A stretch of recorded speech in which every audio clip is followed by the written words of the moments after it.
We are forever in the company of those who have gone before.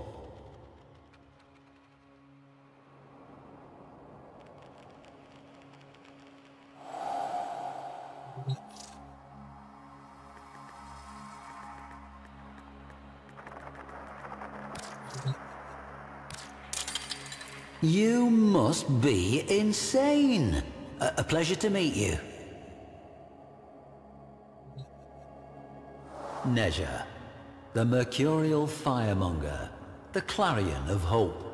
However foul the decadent excesses of the Orokin Empire, the aftermath of its collapse was arguably worse.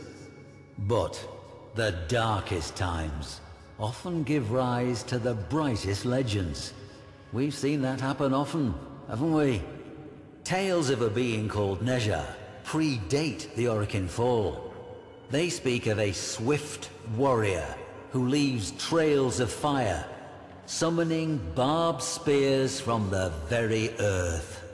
But it is during a time of unsurpassed brutality, at a moment of wanton slaughter, that this most blazingly improbable of Warframes first proves to be more than a myth.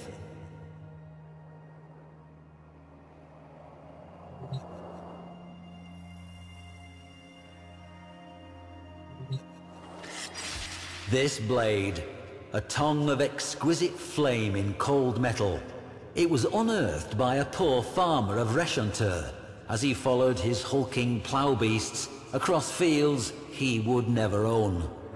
Another might have bravely kept the dagger, but records suggest he handed it into his overseer on the spot. A half cup of rice, his princely reward. With no dax to keep the peace, and no parvus granum to hold the corpus board together, bloody land grabs were routine. The fertile fields of Reshantur changed hands many times. With each hostile takeover, slain workers became fertilizer for the next yield of crops, tended by the survivors. And so it went. This created what you might call a staffing problem. If all the surviving adults are working the fields, then who is left to defend them?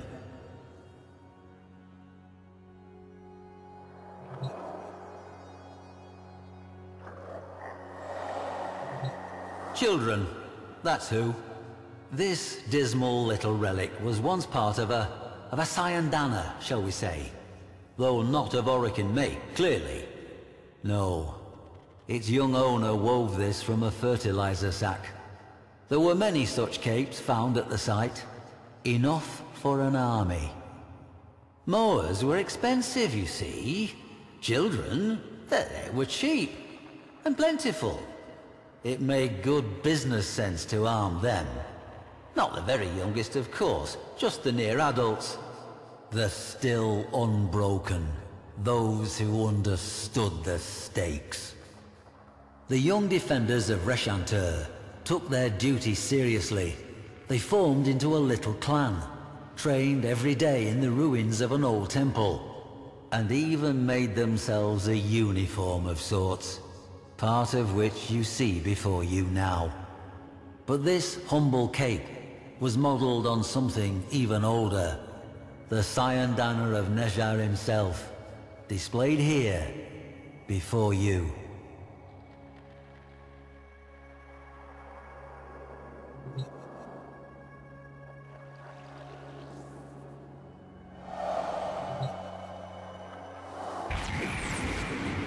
This chakram was found in the ruins of the Reshantur temple, along with fragments of stories scrawled on slates in an immature hand, and oaths of dedication to a figure of legend. It seems the child soldiers of Reshantur took courage from the tales of Nezha, adopting him as patron and protector. Their scratchings evince a firm belief that Nezha would bless them with victory, should they fight without fear, and abandon them, should they ever fear. So, they swore they would defend the fields to the last drop of their blood. Clever manipulation. I wonder who put that idea into their heads. At any rate, they accepted it on faith. At least, until the massacre of Reshantur.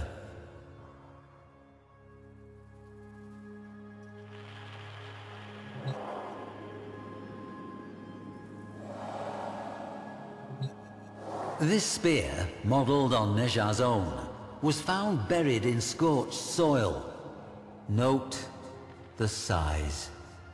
Records of the attack are nigh impossible to find. Not surprising. The massacre was almost certainly covered up to protect what the Corpus regarded as sensitive business practices. Imagine the children, Tenno, wearing their pathetic cyandanas, bearing flimsy weapons, but with heads high, as warriors. Think of them rushing at their far superior foes without fear, and imagine what those foes did. To this day, the fields of Reshantur cannot be ploughed. The blades of ploughs are dented and destroyed by an earth that, still, remains thickly seeded with shot and shells and the cold brass teeth of war. But that is not why the event is called the Massacre of Reshantur. The children charged, the Corpus took easy aim, not one child's heart fluttered, and then... flame!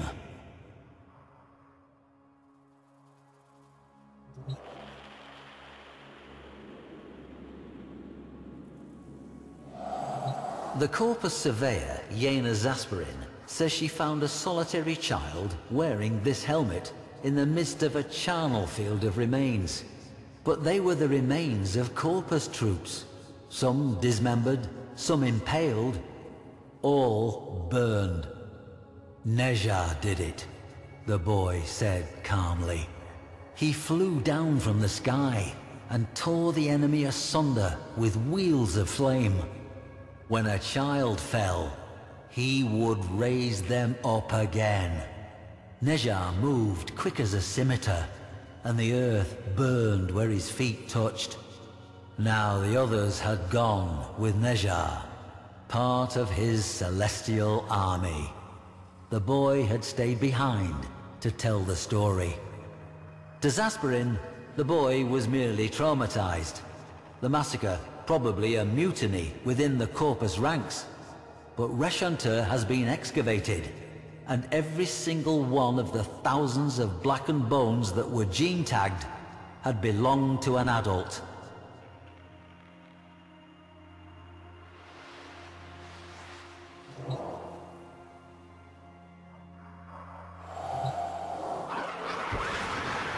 And at last we meet Nezha face to face in all his unquestionable reality.